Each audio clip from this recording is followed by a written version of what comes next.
This is TechSNAP, episode 427, recorded on April 12th, 2020.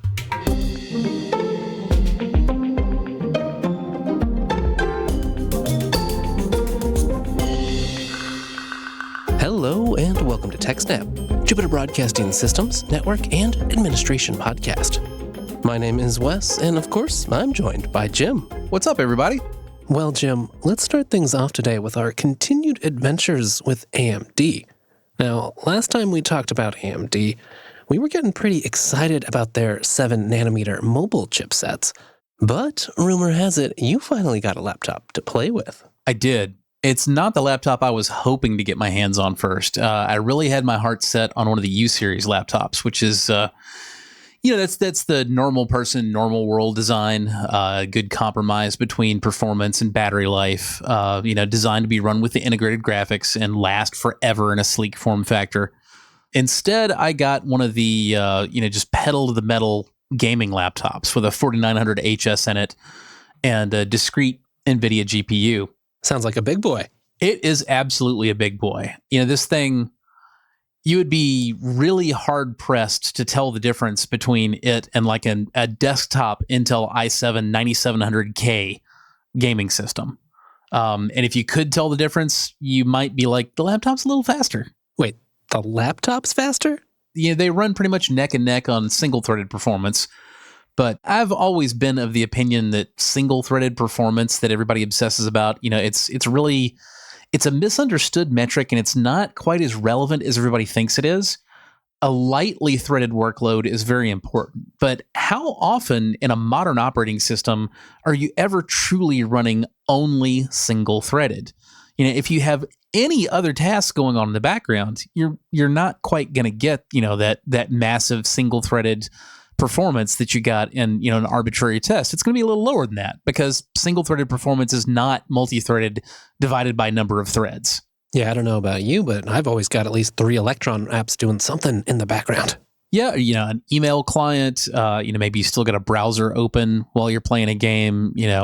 Point being, if you want to look at multi-threaded performance, looking at Cinebench R20, for example, the i9 9900K is a little faster than the Ryzen 9. The i7 9700K, it's slower. And these are high-end desktop gaming CPUs we're talking about here, not laptop CPUs. The closest comparison to the Ryzen 9 4900 HS in the laptop world on Intel's side would be the i7 9750H, and it is just laughably far behind. Not much better than a half of the Ryzen 9's multi-threaded Cinebench score. That's truly impressive, although it does make me curious. What's the experience of using this like in a laptop form factor? I mean, as someone recording audio right now, first thing I'm worried about is the fan noise. Yeah, you're not going to want to record a podcast with this thing if you can help it. And of course, a lot of this is not necessarily the CPU. It's the entire build. You can't really only look at any one laptop part. You got to look at the entire system it's in. And the system that I have is Asus's Zephyrus G14, and it's a maybe a high mid-range gaming laptop, and it's really not built with any compromises as far as that goes. The only thing that stops it from being a high-end gaming laptop is it's got an RTX 2060 instead of RTX 2080 GPU in it, but the fans are very quick and authoritative to spin up. This laptop is not interested in dropping a couple of frames in the interest of trying to be quiet a little longer than it needed to. Yeah, that makes sense. You got to keep those things cool. Most of the time that you're using the laptop, it's not bad. You will pretty much always hear a little bit of, fan spinning. It's not a silent laptop, but it doesn't really get crazy until you launch a game or a benchmark. If it's a CPU benchmark like Cinebench or like Passmark, it gets pretty loud. You definitely hear a lot of air moving through the thing, and you might think, wow, that thing is just really spun up all the way. But let me tell you, you're wrong. When you run a 3D benchmark that hits that RTX 2060, that's when things go absolutely nuts. I will say that, it's not a bad fan noise. It's certainly not as bad as listening to like, a 1U server from a rack in a data center. There's no hum or rattle or whine or buzz. It's just the sound of the air moving is all you hear, but it's nuts. You can hear the whoosh from a room or two away. Oh boy, wow. But I suppose in a laptop designed to, get some serious work done, it's a reasonable trade-off. Well, keep in mind here that work really means gaming in this context. But yeah, Yes. I think the assumption is that you're probably going to be gaming with your headphones on. And with that said, the laptop has really good high volume speakers in it, given that they're internal speakers on a laptop. But yeah, I would definitely recommend, wearing a set of cans if you're going to be doing heavy gaming on this thing and don't want to be hearing this, jet turbine underneath your game. All right, well, you say this is meant for gaming, and I'm usually a little bit leery of running AAA titles on a laptop. What kind of frame rates are you getting here? Well, Wes, not all modern games are really that demanding in terms of frames per second. So, of course, the ones that are already getting like 200 frames a second on a mid-range gaming rig, they're not going to be a problem either. I think what you're really asking is about, games that are punishing, like Red Dead Redemption 2. And, that sort of game on 1080p resolution and high settings, you can typically expect about 50 to 60 solid frames per second out of this thing. Wow. Yeah, all right. I'll take it. Yeah, it's pretty nuts. I mean, I'm right there with you with this concept that a gaming laptop is just a singularly dumb idea. But in the comments at ours, I had a reader asking, they were looking to get a gaming system set up and they weren't sure. Like, did they want this laptop or do they want to build a desktop gaming rig from scratch? And, for the price, for $1,500, you can start from scratch and build a gaming rig with one monitor for about the same amount of money that will get maybe 20 or 30%, higher frames per second. But you need to buy the exact right things and get them on sale. And it's going to be an effort to manage it versus literally just go to Best Buy, drop $1,500 on this thing and done. You're gaming 50, 60 frames and everything. And you can take it with you wherever you go. And you've got, a full factory warranty. You didn't have to, sweat and struggle over the thing. Yeah, the whole nine. All right, well, that's enough about gaming on Windows. I'm curious how this thing runs on Linux. I know sometimes with brand new hardware, if you don't have the world's latest kernel, sometimes hardware support can be iffy. I had high hopes for the G14. I knew it was a long shot. I downloaded the Focal Fossa beta since Ubuntu 2004 is so close to dropping. And it's not the absolute latest of everything. It's a 5.4 kernel instead of 5.6. But as far as like normal person distribution goes, it's about as new as you can get without starting to get kind of crazy. It's not ready for that yet. I only got about 2, maybe 2.5 hours worth of battery life. The fans were going nuts pretty much nonstop. Neither of the GPUs worked properly. Neither the Radeon integrated into the 49800S itself, nor the discrete NVIDIA. I had nothing but software rendering. It's just not ready yet. I had to blacklist the Nouveau open source NVIDIA driver just to get the operating system to boot. I have been talking to somebody who has gotten the 5.6 kernel from a PPA and says that he's had a much better experience. He's gotten pretty decent battery life for the most part, and his Radeon GPU is working, and he's been pretty happy with it. But with that said, when his laptop goes to sleep, once it wakes back up again, he's kind of in hairdryer mode no matter what, because something about the AMD GPU isn't quite working right in terms of coming back out of sleep, and it's just on constantly. So I think the moral of the story is, in 6 months to a year, this will probably be a perfectly decent Linux laptop. Right now, it's not ready yet. And even in 6 months to a year, there may still be some problems. You got to remember, this is a hybrid dual GPU laptop, and Linux is just not very good at handling that kind of environment yet. Yeah, that's certainly a weak spot, but improving all the time. I'm curious, what was the battery life like? It was about 2.5 hours for me. The gentleman who installed a 5.6 kernel, I believe he said he's getting like 6. So that's not too bad. It's not the 9.5 that I saw out of Windows, but I don't think that many people are going to be that mad about a 6-hour laptop. No, that certainly works for me. Well, while we're talking about beefy laptop CPUs, it's only fair if we give a little time and attention to the people over at Intel. And you've been talking a little bit about the 10th generation H-series laptop CPUs. Now, I haven't heard about these. I'm curious, though. It's one of those things that kind of pains you to talk about it because my mama actually didn't raise me that you shouldn't say anything if you're not going to say something nice, but I have the general concept, and it's hard to say much good about Intel's H series, although we haven't seen the actual processor in the wild yet. All of Intel's marketing material focuses on a really high clock speed, and it is pretty amazing. They're looking at 5+ gigahertz in the majority of the SKUs for these things. Wow.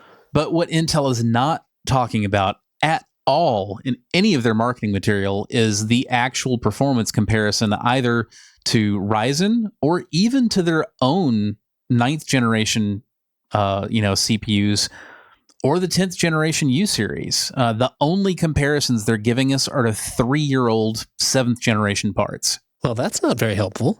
No, it's not. And, it's certainly an improvement over 7th generation i7s, but it's not like mind blowing, I mean, they're looking at overall general performance improvements, and typically in like the 40% range, sometimes as low as like 16%, depending on which slide you're looking at and, which exact benchmark.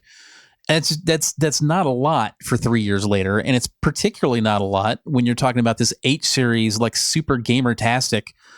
This is not like a normal laptop CPU for normal people. This is the crazy, like on the edge stuff. I want the most powerful one I can get. Exactly. The i9 version of it, they're marketing it as fully unlocked. So if you want to overclock your laptop despite not being able to do anything to add a cooling budget to it, that one i9 has got you covered, I guess. Yeah, I don't know how that will work. Maybe you have to dip your laptop in oil? I don't know. You fry a grilled cheese sandwich on top of it, and you're not really performing until the cheese turns to plasma, I guess. Doesn't sound too tasty to me. Or practical. Now, we should probably note that, as you said up front, this info is basically based on their marketing slides and information. But it still seems valid to me in that this is the information they're choosing to present, and it's kind of on them that there's not any good real-world information there. Yeah, it really is. Usually your concern with working from marketing slides from the manufacturer is they're going to make things look better than they are. And I certainly hope that's not the case here, because they didn't give us anything when they don't want to compare it to their own last generation product or even their current generation U series product. The only thing they'll talk about is 3-year-old PCs. And when I say PC, I want to be clear here. When I compare the Ryzen 9 4900, I was comparing that thing most of the time to full-on desktop processors. Intel's not doing that here. They're comparing their new 10th generation H series to 3-year-old laptops. And yeah, it's a little faster. It ought to be.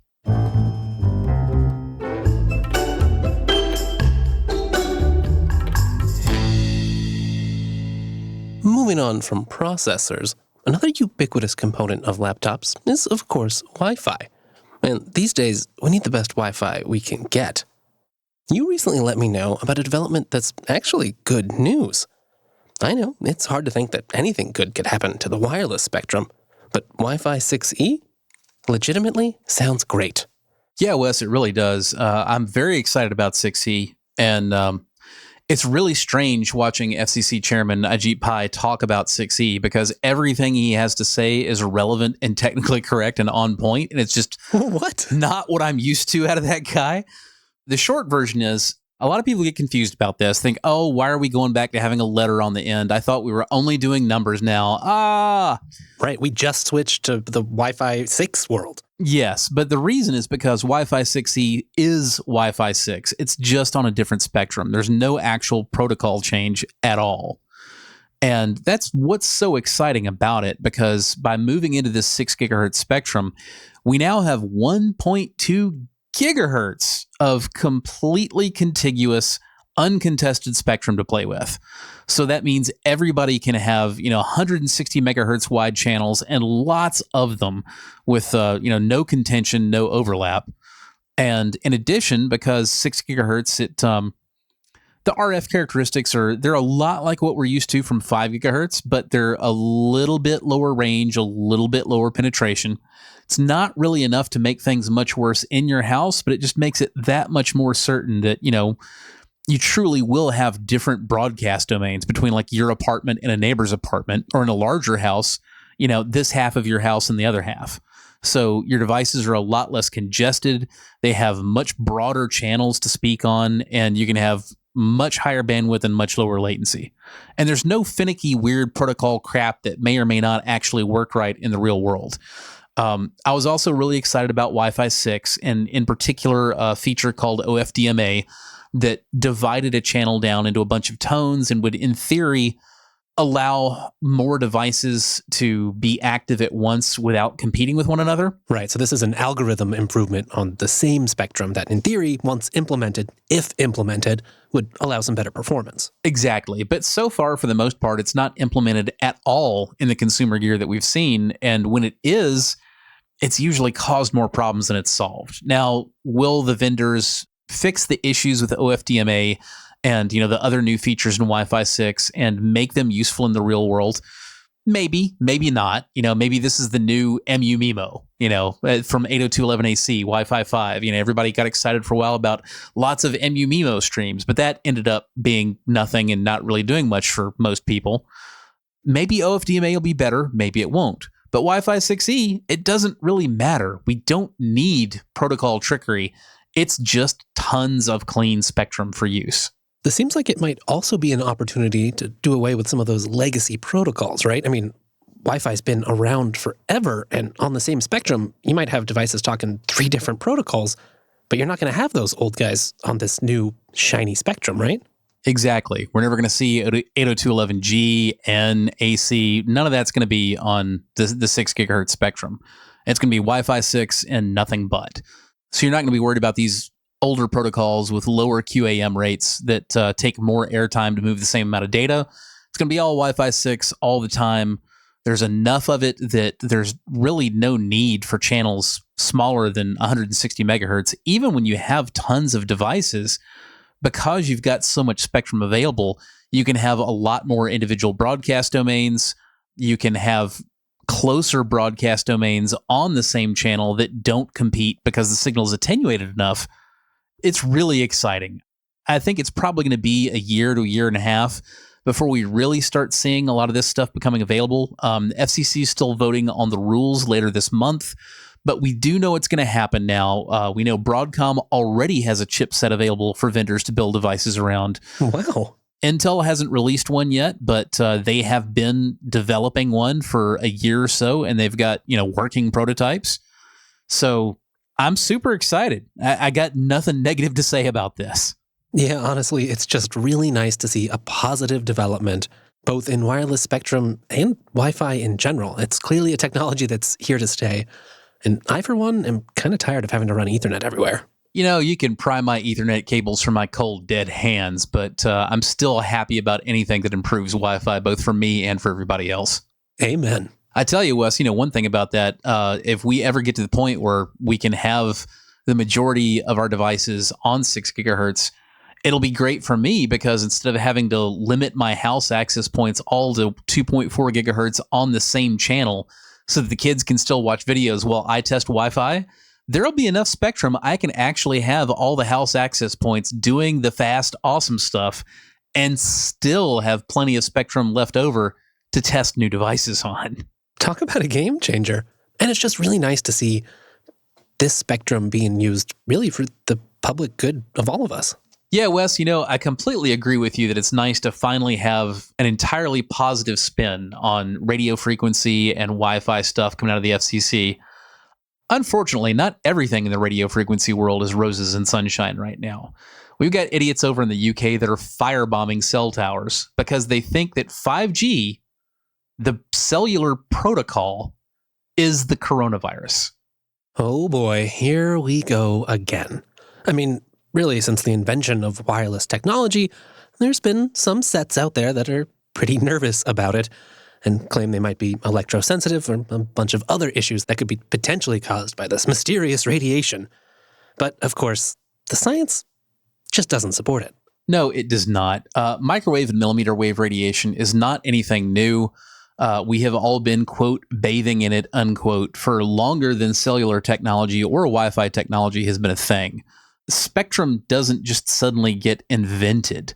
It's been used by devices for longer than most of us have been alive. And in addition to that, our sun is broadcasting on pretty much every piece of the spectrum you can think of, and you're getting more dosage from solar radiation than you ever will from technology, certainly something as small as a cell phone. We should probably give people a little bit of a technical explainer here. The key words to understand when you talk about radio frequency stuff is ionizing versus non-ionizing radiation.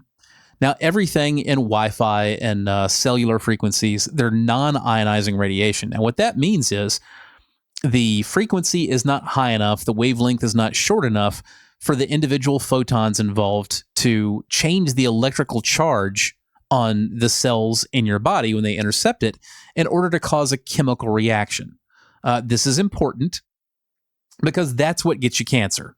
If you're exposed to ionizing radiation, like ultraviolet and above, then that chemical reaction that can be caused by your tissue intercepting that radiation, that can potentially lead to cancerous tumors. Right, because energy is proportional to frequency, and if you've got enough energy, then you can break those bonds. Exactly. Now, if your wavelength is longer than that, you just can't actually have that happen. The only way to cause a chemical reaction then is a literal burn, like the kind of burn you get when you touch a stove. You will absolutely know it when it happens.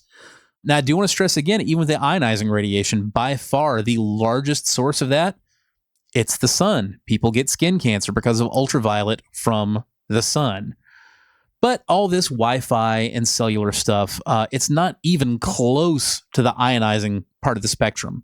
It is way down low in non-ionizing. Matter of fact, 2.4 gigahertz Wi-Fi, you may have noticed that, when you or your spouse runs the microwave, all of a sudden the Wi-Fi in your house stinks. Well, if you're using 2.4 gigahertz Wi-Fi, that's because they're on the exact same frequency. 2.4 gigahertz was specifically selected for the frequency range that microwave ovens operate at because it's absorbed really well by water and it's non-ionizing. Now, the thing about that is, again, you can absolutely cause a chemical reaction with 2.4 gigahertz. Right. I mean, I don't want to be stuck in a microwave anytime soon. Right. And it's not the radiation that's doing it. It's the literal heat. You have to heat something so much that it burns. It's not a mystery when it happens. No, it's certainly not.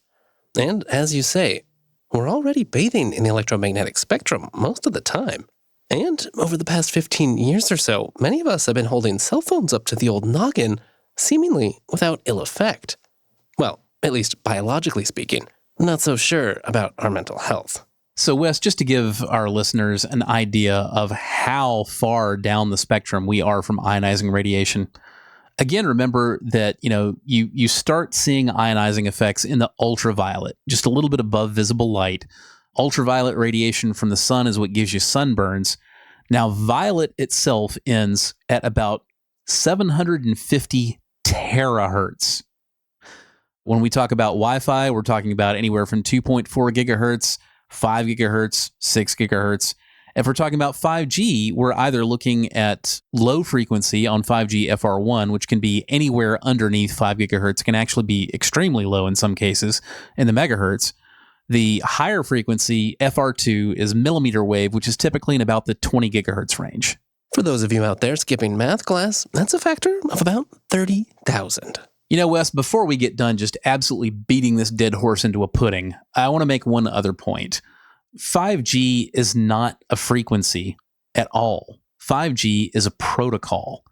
The idea of thinking that a different communications protocol running on spectrum that we've been using for decades is suddenly going to be radically different than anything came before it, let alone that it causes a virus.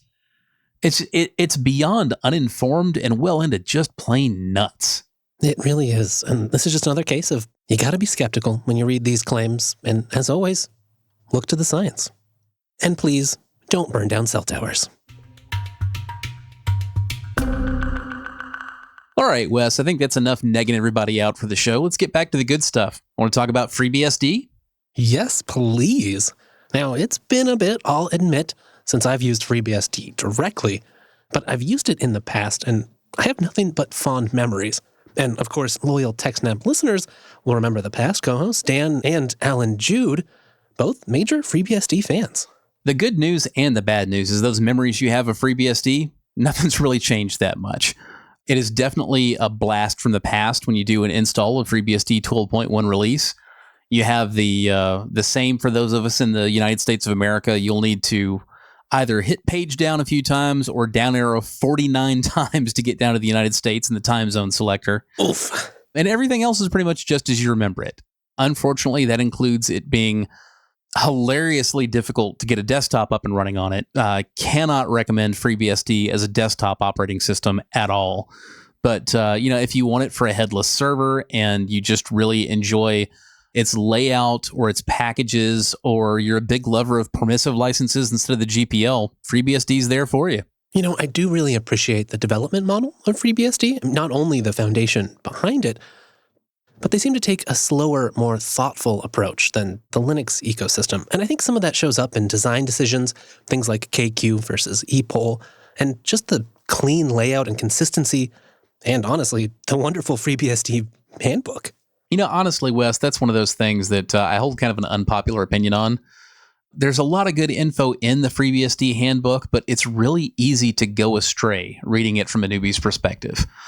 For example, when I started trying to get a desktop going in FreeBSD, I came at it from the perspective of somebody who professionally supported FreeBSD on tens of servers for about a decade. So I wasn't starting completely from scratch, but I had never really taken the desktop very seriously on FreeBSD. It was only a server operating system for me. I'd done it a couple of times, and my first try was just YOLOing my way through it. I know PKG is the package manager, and I know how to get in a shell.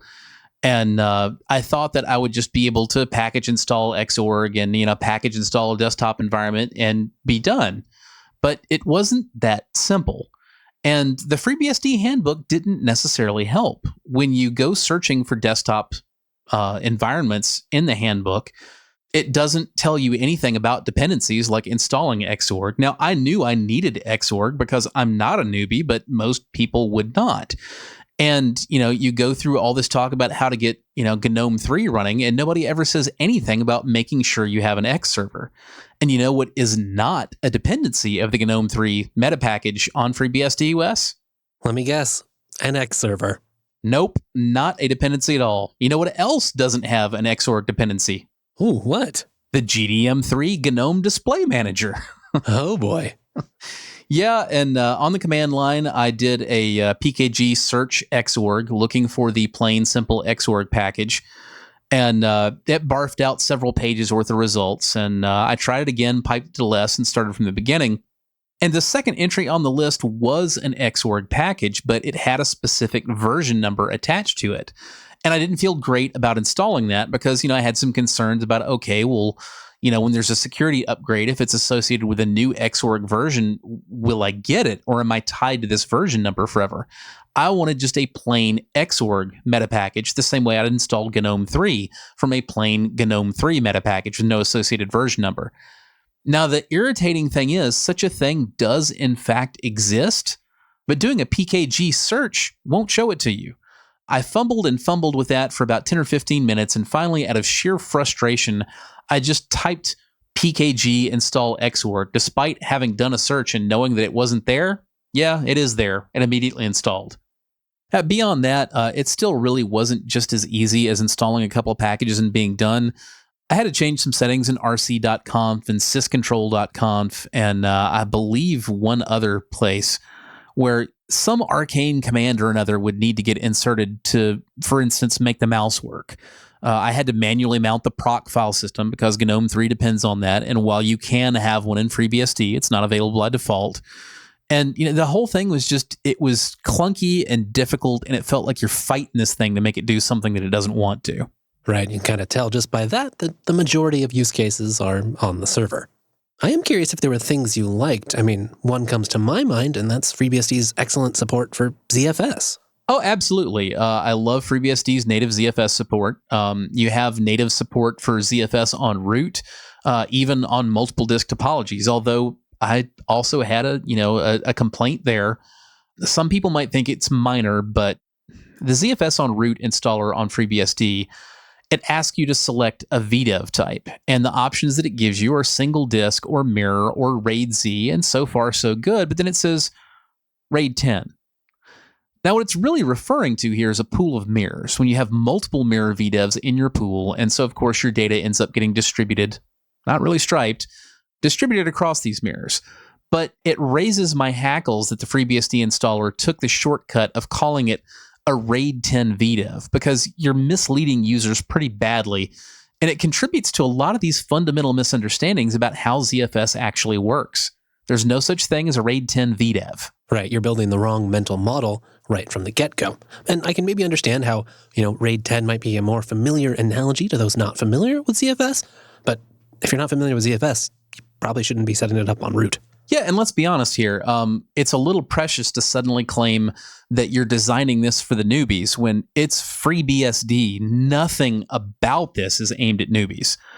You've got to dive into text files and make config changes and figure out so many things on your own or by reading, voluminous sections of the FreeBSD handbook. And FreeBSD enthusiasts will tell you, well, that's great. That's the way that it ought to be. Well, okay, fine. Then let's be consistent with that. Let's get it right. And let's teach people how the file system works too. It's important. Right. If this is a machine for experienced admins, well, experienced admins expect proper terminology. This one certainly does. And before we move on from FreeBSD, Wes, I will also say, and again, nobody hearing this should think I should never use FreeBSD for anything because the desktop experience is terrible. It's just not something that the distro really focuses on. But I definitely don't recommend a FreeBSD desktop, because even once you get through all this and get it actually rolling, I encountered the same problem that I had, back in 2003, 2004, 2005, when I experimented with a FreeBSD desktop on some laptops then. Everything is just, applications are inexplicably slow to launch. I would see these weird 500 to 2000 millisecond pauses in launching applications that just really should not have been. And I remember that turned me off from the idea of an open source desktop back in my, Windows on the desktop days before I learned to love X. And I had thought it was something that was just common to everything on, Xorg or X11 desktops. It's really not. I remember it from the very early days in the late 90s on OpenSUSE. Applications would be just bizarrely slow to open. And it was slow again on FreeBSD in the early 2000s. And it still seems to be that way today, but it doesn't have to be. And that leads us into what you should do if you want a BSD desktop. All right, I'm curious. It's been a long time since I've tried FreeBSD on the desktop. And I think back then I used pc-bsd. pc-bsd, unfortunately, is no more. There's some interesting history there. So pc-bsd was started up by Chris Moore of IX Systems, the folks who bring us FreeNAS, and the idea there was to be a desktop-focused BSD distribution. pc-bsd was around in that capacity for a few years, but eventually FreeNAS itself began depending on some changes in the server underpinnings of pc-bsd, but obviously it didn't need all that desktop stuff. So at this point, IX Systems had, kind of a difficult mandate. They needed the server changes that Chris and his fellow developers had made to bring forward for their engineering projects, FreeNAS and TrueNAS. But they absolutely did not want this desktop stuff. And in theory, the whole focus of pc-bsd was supposed to be to make an easy, out-of-the-box desktop. So what they did is they had a fork and a name change. pc-bsd became TrueOS, and it was really just the server-side underpinnings. And then Project Trident was created that was a fork of TrueOS with all the friendly desktop stuff glued on top. Now, unfortunately, that state of affairs only lasted for about a year. After a year, the Project Trident developers got frustrated with the hardware support in FreeBSD, which is not as extensive as it is under Linux, and they gave up on BSD entirely and rebased on Void Linux. Wait, what? They rebased on Void Linux of all things? They did. To be fair here, the Project Trident developers, they absolutely are BSD lovers. They liked the way that BSD was laid out. They liked the principles of the operating system. Right. There's a sort of principled simplicity at play. But it's a desktop OS, and they just didn't feel that they could put up with the lower level of hardware support and the need for older, more stable hardware. So they took a look at all the possible Linux distros that they could use for an upstream instead, and they came on Void Linux, which they decided, in their opinion, although some people might argue Gentoo would be the natural choice, they decided that Void Linux was the most BSD-like of the Linuxes, and they rebased on it in January of this year. Okay, yeah, in that light, I can see it, right? Void is also a simple system and might provide some useful building blocks. So the question is, since Project Trident is gone and pc-bsd is gone, where does that leave us? I didn't have an answer just immediately on the top of my mind, but I knew there had to be some desktop BSD distros out there. And the one that bubbled up to the top of Google search results for me was GhostBSD. So that was the next one I tried. I like your selection criteria.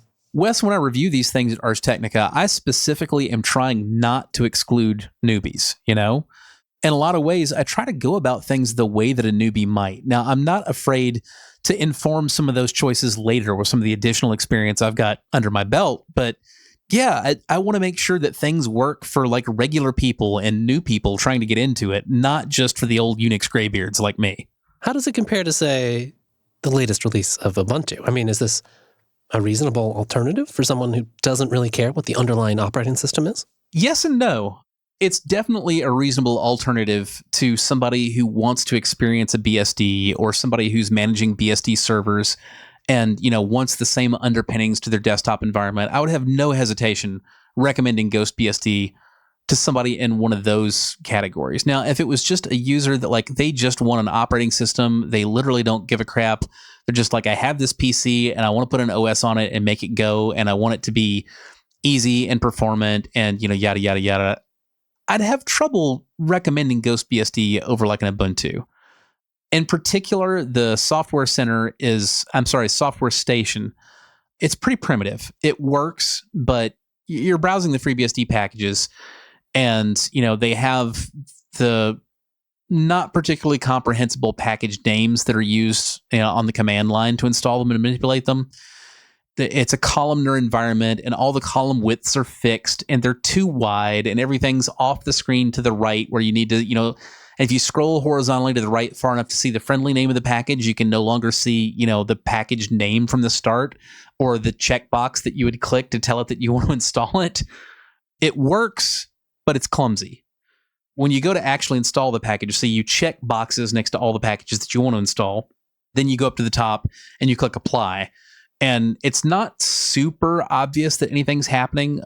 There is like a progress area at the very bottom of the window where some very understated, gray on gray text tells you that it's installing a particular package. And you even have like a little progress bar, but it's very easy to miss. So yeah, everything works. It's totally usable.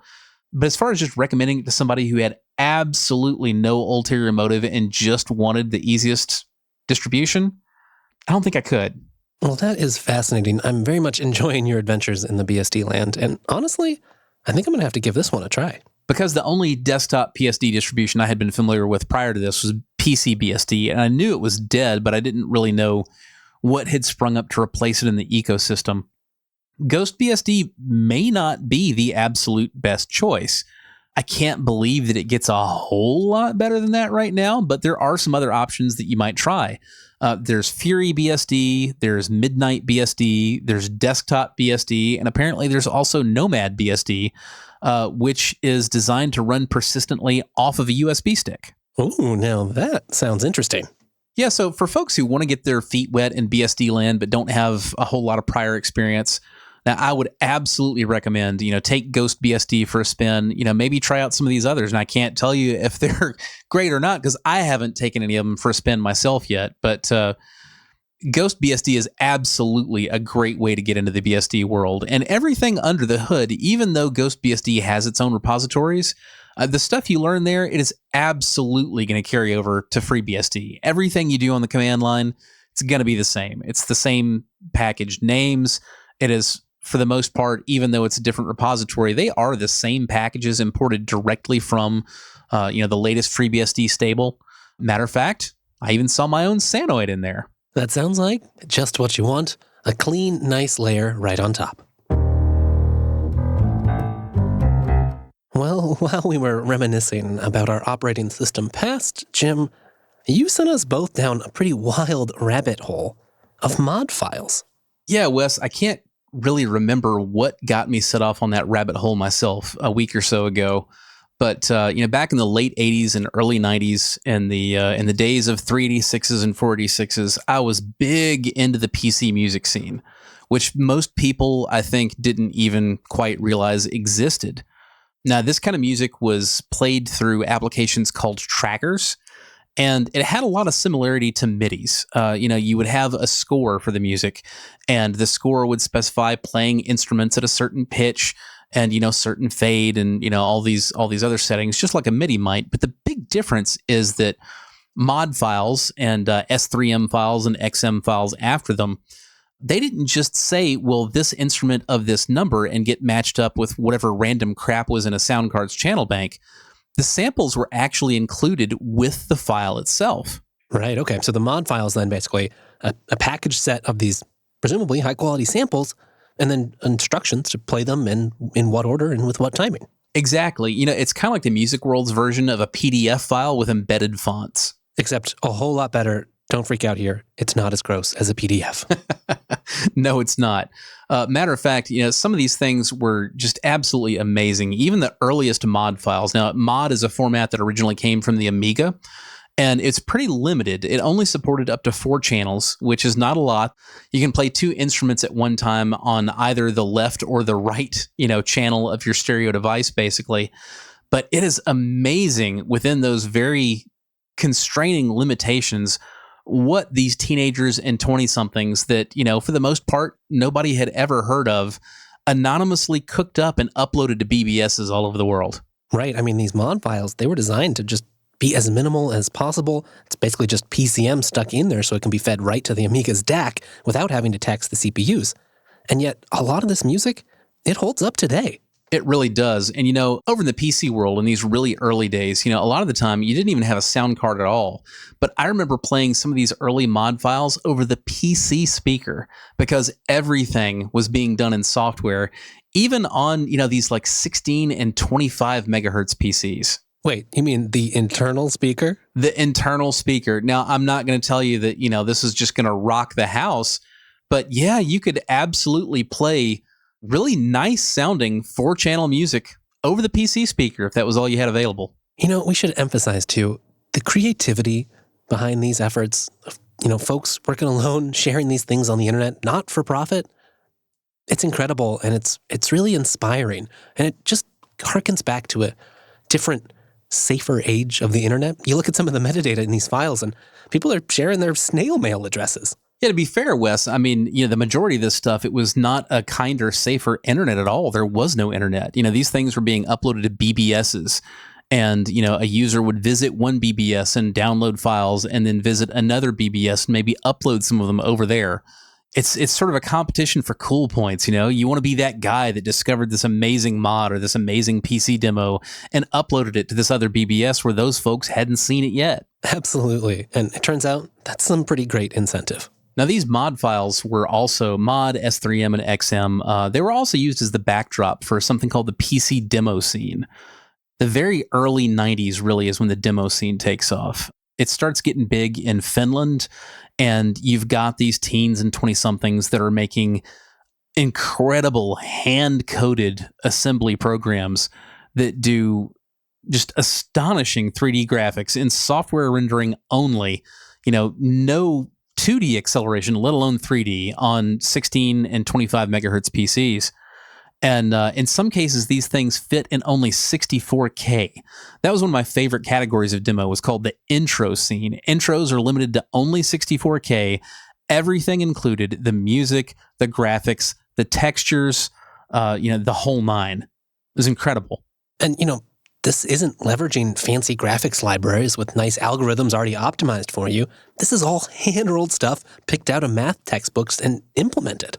Yeah, Wes, that was actually one of my favorite conceits from this era is, a lot of these folks, they were literally going to their university math textbooks and they were finding algorithms for rendering these three-dimensional models and, handling lighting effects and, handling different textures of them.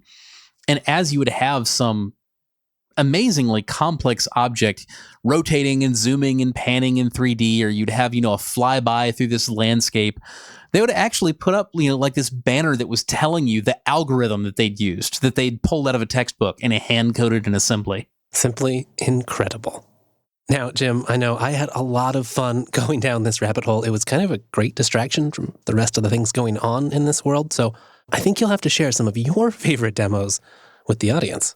Absolutely. And, folks, I got to admit, Wes and I had trouble actually recording the podcast tonight because we went down this rabbit hole of watching demos and intros, videos recorded of them on YouTube, and it was hard to stop. We're going to go ahead and play you out with one of my favorite really early mod files called ATNT.mod. I have no idea who made it. The metadata is insufficient to identify whoever that genius was. And we'll leave you links in the show notes to some of the cooler Firebrush intros, which was one of my favorite Demoscene groups. To go find those links, well, just head to techsnap.system/427. And of course, while you're there, you'll find notes from all the past episodes, links to subscribe, and easy ways to get in touch. If you want more Jupiter Broadcasting, well, just head to jupiterbroadcasting.com. You'll find all of our fine productions right there. And if you want more Jim, he's writing over at Ars Technica, and he's on Twitter at JRSSNet. I'm there too, at Wes Payne, and the whole network is at Jupiter Signal. As always, thank you so much for joining us. We'll see you in a couple weeks, everybody. And in the meantime, please enjoy the dulcet tones of 1990s PC music. ATNT.mod.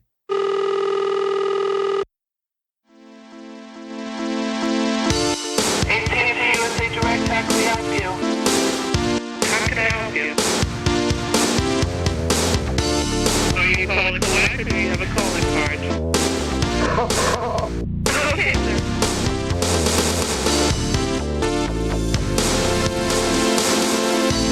And how are you billing this call, sir? How would you like to bill your call? Hey, Mom! Hey, Mom! Okay, sir.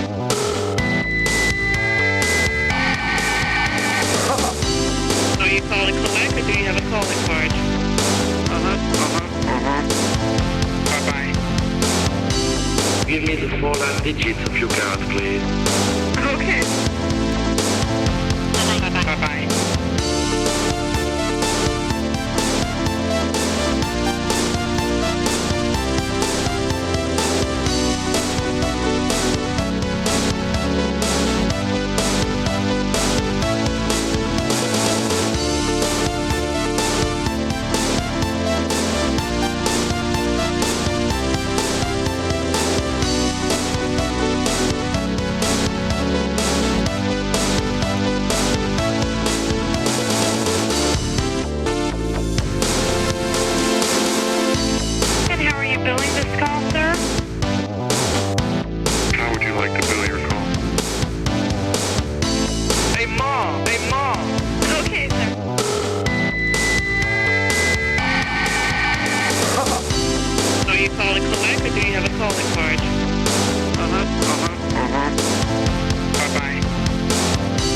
Give me the 4 last digits of your card, please.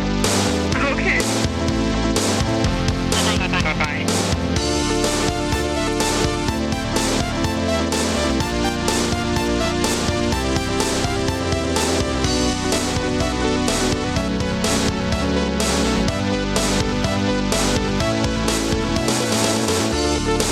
Okay, sir. Bye-bye. How can I help you? We are now processing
help you? How would you like to bill your call? How can I help you?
And how are you billing this call, sir?